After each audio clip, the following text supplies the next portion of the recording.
Palavra de Fato está de volta e agora eu quero compartilhar com você a mensagem de hoje. Nós estamos trabalhando uma série de mensagens baseadas nas parábolas de Jesus. E uma das parábolas que Jesus nos contou nos chama a atenção para a prática do perdão. Essa parábola se encontra em Mateus capítulo 18. Leremos do verso 21 ao verso 35. É a mesma parábola que já meditamos e refletimos com você no sábado anterior. No entanto, existem alguns princípios a mais que podemos extrair dessa parábola para compartilhar com você. Mateus 18, verso 21 a 35 diz assim: Então Pedro aproximou-se de Jesus e perguntou: Senhor, quantas vezes deverei perdoar a meu irmão quando ele pecar contra mim? Até 7 vezes? Jesus respondeu: Eu lhe digo, não até 7, mas até 70 vezes 7. Por isso, o reino dos céus é como um rei que desejava acertar contas com seus servos.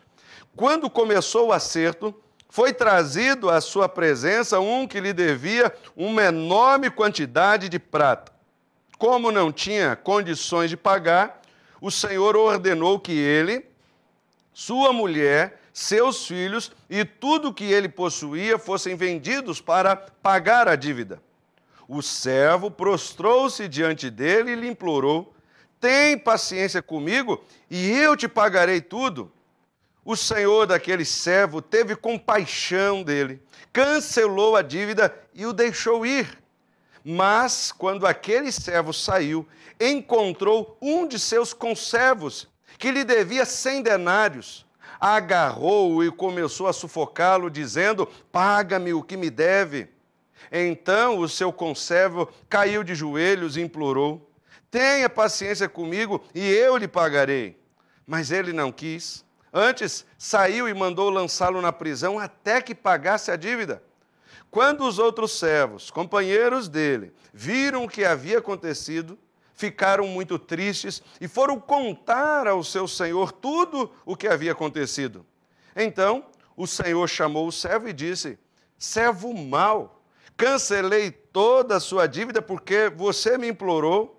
Você não devia ter tido misericórdia do seu conservo como eu tive de você. Irado, o seu senhor entregou aos torturadores até que pagasse tudo o que devia. Assim também lhes fará meu Pai Celestial, se cada um de vocês não perdoar de coração a seu irmão. Essa parábola que Jesus contou, a parábola que nós chamamos de a parábola do credor incompassivo, foi contada por Jesus, motivada por uma indagação de Pedro. O Pedro introduz o assunto sobre quantas vezes ele tinha a obrigação, a responsabilidade de perdoar aquele que lhe ferisse, aquele que lhe causasse alguma mágoa. E ele então já pergunta a Jesus, trazendo ou sugerindo uma quantidade de perdão. Ele diz: Senhor, até 7 vezes?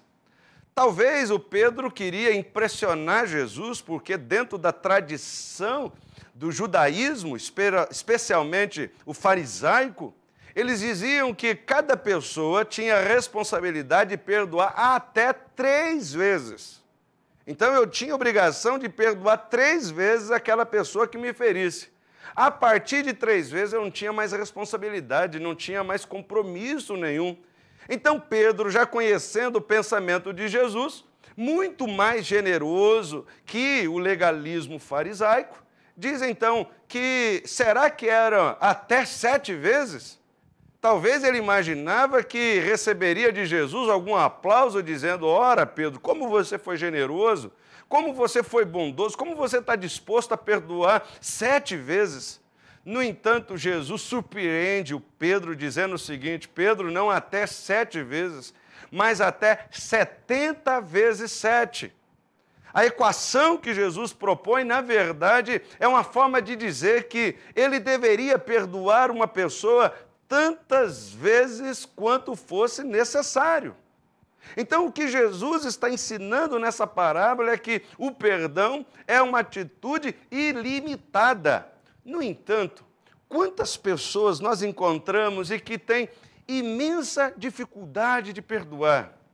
Pessoas feridas até por razões legítimas, como, por exemplo, esposas que foram magoadas pelos seus maridos, pelo fato deles terem sido infiéis para com elas. As expôs à vergonha, as expôs ao vexame, isso lhes causou grande constrangimento, lhes trouxe dor emocional tremenda e agora elas estão ressentidas, magoadas. Então, a dor é vítima. Há quantos filhos magoados com seus pais, filhos que carregam com seus pais profundas crises, porque foram abandonados, talvez, na infância. E esse abandono não é simplesmente o abandono físico, geográfico, é o abandono emocional. Filhos que cresceram sem qualquer afeto dos pais. Filhos que talvez carregam na lembrança palavras cujos pais falaram, palavras duras, palavras agressivas, e eles ainda carregam a lembrança dessas palavras que lhes trouxe tanta dor. Quanto tempo já se passou e esses filhos ainda têm mágoa, ressentimento com seus pais? Você encontra, por exemplo, pais também magoados com seus filhos. Normalmente, pais ficam magoados com os filhos porque os filhos têm atitudes de ingratidão. E como existem filhos ingratos, e pais, então, que têm o coração ferido, magoado, ressentido, porque deram tanto para os seus filhos, fizeram tanto por eles, sacrificaram-se de forma tão generosa, no entanto, seus filhos se tornaram tão ingratos e isso lhes ofende, isso lhes machuca, eles são magoados com essa situação. Você vai encontrar pessoas que já são adultas, no entanto, elas têm feridas profundas porque foram abusadas sexualmente na infância. Meninas que foram abusadas por parentes próximos, um tio, um primo, um padrasto, até mesmo o pai. E elas então trazem consigo essas feridas que estão constantemente sangrando e causando-lhes dores terríveis. Você encontra profissionais magoados porque foram traídos pelos seus sócios. Pessoas que tinham empresas em comum, no entanto, um dos sócios resolveu puxar-lhe o tapete e isso lhe causou um grande prejuízo.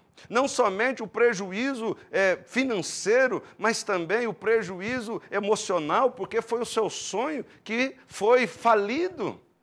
Há quantas pessoas magoadas com um colega de trabalho, porque o colega de trabalho mentiu a seu respeito, caluniou você, e isso lhe causou uma situação tão complicada no seu ambiente de trabalho, e há pessoas que são muito sensíveis àquilo que os outros falam a seu respeito. E o pior é que os anos se passaram e você não consegue se esquecer da calúnia que fizeram contra você e a maneira como aquilo repercutiu. Enfim, existem tantas situações que nos machucam, que nos ferem, que trazem ao nosso coração esse sentimento de mágoa. A questão é que essas mágoas, esses ressentimentos, eles nos trazem muitas dores e muitos sofrimentos. E Jesus, então, vai nos ensinar que a única forma de nós encontrarmos cura para essa dor causada pela mágoa é o perdão. A única forma de encontrarmos alento para essa angústia causada pela mágoa é o ato de perdoar. Para isso é que Jesus conta essa parábola, e ele dividiu essa parábola em três cenas. A primeira cena é a do rei que convoca os seus servos para a prestação de contas. Esses que vêm prestar contas provavelmente eram cobradores de impostos, que recebiam os impostos e vinham então prestar conta ao rei. Um deles havia gastado o dinheiro. Não tem o dinheiro para prestar conta. Ele então suplica misericórdia ao rei e o rei perdoa a sua dívida. Esse servo do rei, ao sair dali, E aí vem a segunda cena. Encontra um dos seus empregados que lhe devia uma mixaria, devia 100 denários. Ao contrário do que o rei tinha feito com ele então exige que o seu empregado lhe pague a dívida. Mas o seu empregado também não tem o recurso. E sabe o que ele faz com o seu empregado? Manda o seu empregado para a cadeia, a fim de que ele não saia de lá até que ele pague a dívida. Aí vem a terceira cena. A terceira cena é quando o rei fica sabendo que o seu servo, que fora perdoado por um montante enorme de dívida que tinha para com ele, ao encontrar um dos seus empregados, não soube agir com a mesma generosidade, com a mesma bondade, e mandou o seu empregado para a prisão. O rei, então, manda-o chamar, e diz o texto, então, e aqui que eu quero dar o destaque para a nossa reflexão de hoje, diz o versículo 34 do Mateus 18, o texto que lemos inicialmente, que, irado, o rei entregou aos torturadores até que pagasse tudo o que devia. Observem, o rei, outrora tão generoso, tão bondoso, tão misericordioso, agora ele se ira contra o seu servo, o cobrador de impostos, e diz que mandou entregá-lo aos torturadores. Algumas versões bíblicas se referem aos verdugos. Sabe quem eram os verdugos? Sabe quem eram os torturadores? Eram soldados romanos que eram especializados e estavam a serviço exclusivo para castigar, torturar aqueles a quem o rei condenava ou aqueles a quem o rei mandava torturar. Se você assistiu o filme Paixão de Cristo, ou qualquer filme que retrate a tortura que Jesus sofreu, aqueles soldados que chicoteavam Jesus, batiam em Jesus, eles eram os verdugos, os torturadores. Se o rei, por exemplo, mandasse açoitar um preso, um açoite romano era equivalente a 40 chibatadas. O chicote romano, o açoite romano, ele tinha um cabo de madeira e as pontas com várias tiras de couro. Alguns soldados, assim, talvez até pela sua tirania, pela sua própria maldade, colocavam à ponta das tiras de couro pedaços de ossos afiados. Então imagine, Jesus está dizendo que aquele que se indispõe a perdoar, ele é naturalmente entregue ao sofrimento. Ele vai ser açoitado. E eu gostaria de pensar com você sobre isso. Quais são as consequências dolorosas da mágoa? Porque há muitas pessoas sofrendo pela mágoa que carregam e não se dão conta do quanta tortura elas estão sujeitas a sofrer. Existem 4 tipos de torturadores que vêm sobre nós quando nós guardamos mágoa, quando nós cultivamos ressentimentos. O primeiro torturador é o torturador emocional. O primeiro torturador que vem sobre você, quando você se indispõe a perdoar, é o torturador emocional. Eu gostei de uma palavra de um neurocirurgião, o Dr. Ricardo Leme, quando então ele faz um jogo com a palavra mágoa, dizendo que mágoa é como má água. A má água é a água que não fluiu, é água represada, é água parada. A água parada, ela cria lodo, ela estraga, ela apodrece, ela gera mau cheiro. A mágoa é como essa má água, são sentimentos que simplesmente nós represamos, são emoções que nós não deixamos fluir. E essa mágoa ou essa má água em nosso coração vai fazer com que crie lodo na nossa alma, gere podridão no nosso coração e gera mau cheiro no nosso interior. Até a água mais limpa, como a água mineral que nós compramos para usar na nossa casa, se ela tem prazo de validade. Se você não consumi-la dentro do prazo, ela também vai se estragar. Por quê? Porque ela não tem fluidez, não é água corrente. Então, a melhor maneira de você se livrar do mau cheiro causado pela mágoa dentro de você, a melhor maneira de você tratar o seu interior é perdão. O perdão é o ato de tirar o bloqueio da represa, é deixar as águas fluírem. Quantas pessoas são torturadas emocionalmente pela mágoa? Elas vão desenvolvendo, por exemplo, melancolia. Pessoas que, por causa da mágoa, se tornaram pessoas entristecidas. Pessoas que, por causa da mágoa, se tornaram mal-humoradas. Pessoas que, por causa do ressentimento, se tornaram pessoas amargas. E essa amargura se manifesta, essa amargura, que é um estado emocional, se manifesta na maneira como ela vê o mundo, a maneira como ela trata as pessoas. É uma tortura emocional.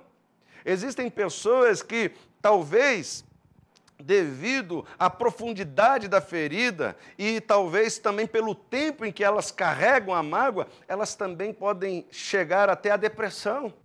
A mágoa, que é esse estado emocional mal resolvido, pode desencadear também um estado depressivo. Você quer um torturador pior do que esse? Esse é o primeiro torturador a que somos entregues quando não nos dispomos ao perdão. É o torturador emocional. Mas existe um segundo torturador, que é o torturador físico. Ora, a tortura física é consequência da tortura emocional. Porque quando nós temos questões emocionais mal resolvidas, maltratadas em nosso interior, elas vão repercutir, elas trarão consequências sobre o nosso corpo. Existe uma inter-relação profunda, muito estreita entre o nosso psique, as nossas emoções e o nosso corpo. Há muitas pessoas que, por causa da mágoa que carregam no coração, o sentimento que ainda cultivam dentro de si, elas passam a desenvolver doenças físicas, chamadas doenças psicossomáticas. São doenças reais, com sintomas reais, doenças que estão lá evidenciadas, diagnosticadas através de exames laboratoriais. Mas a origem, a causa é a psique. São questões da alma que não foram resolvidas. Há quantas pessoas adoecidas fisicamente porque carregam há muito tempo mágoa no seu coração. Eu sou pastor, eu cuido de pessoas, a gente entra em contato com a história de diversas pessoas, e uma história, eu me lembro de uma senhora que fora traída pelo marido, aquilo lhe causou uma ferida, a ferida é legítima. No entanto, ela não soube perdoar. E com o passar do tempo, ela desenvolveu fibromialgia, dores musculares da planta dos pés ao alto da cabeça. E o médico que tratava dela chegou a um ponto em que disse que ela precisava se resolver emocionalmente. Havia algo psicológico que ela precisava resolver para que ela encontrasse sucesso no tratamento clínico, através de remédios. Bom, nós que tínhamos contato com ela sabíamos aquela mágoa profunda que ela carregava pelo fato de ter sido traída há anos atrás. Há quantas pessoas envolvem outros problemas de saúde? É o torturador físico. O terceiro tipo de torturador é o torturador social. Além do torturador emocional, além do torturador físico, existe também o torturador emocional. Constantemente, eu e você vivemos entre o dilema de construir relacionamentos significativos ou construir relações superficiais. Vivemos afastados das pessoas. Vivemos nesse dilema. No entanto, eu e você não fomos criados para viver sozinhos. Eu e você não fomos criados para ter relações superficiais. Deus nos criou e nos fez seres sociais, nós dependemos de relações significativas, então nós sempre fazemos a opção de desenvolver relações profundas, laços estreitos, só que isso tem um preço. porque nós somos como uma espécie de porcos espinhos. Quanto mais próximos, mais sujeitos estamos a nos ferirmos. E quando nos lançamos a essas relações mais profundas e somos feridos, para que a gente continue saciando a nossa necessidade de relacionamento significativo, a saída é perdoar. No entanto, existem pessoas que, na medida em que vão sendo feridas, na medida em que vão sendo magoadas, elas, ao invés de perdoar, elas vão se afastando. Elas vão cortando as suas relações, elas vão deixando os amigos para trás, elas vão deixando para trás as relações rompidas e quebradas, e com o tempo elas se tornam sozinhas, elas se tornam solitárias. Aliás, a solitária é sinônimo de tortura. A solitária é uma forma usada em presídios para torturar pessoas. Para você perceber o poder que existe na solidão. Você quer tortura maior do que pessoas que, por causa da indisposição ao perdão, colocaram-se isoladas, se tornaram uma ilha social, não constroem mais relações. Talvez você é essa pessoa.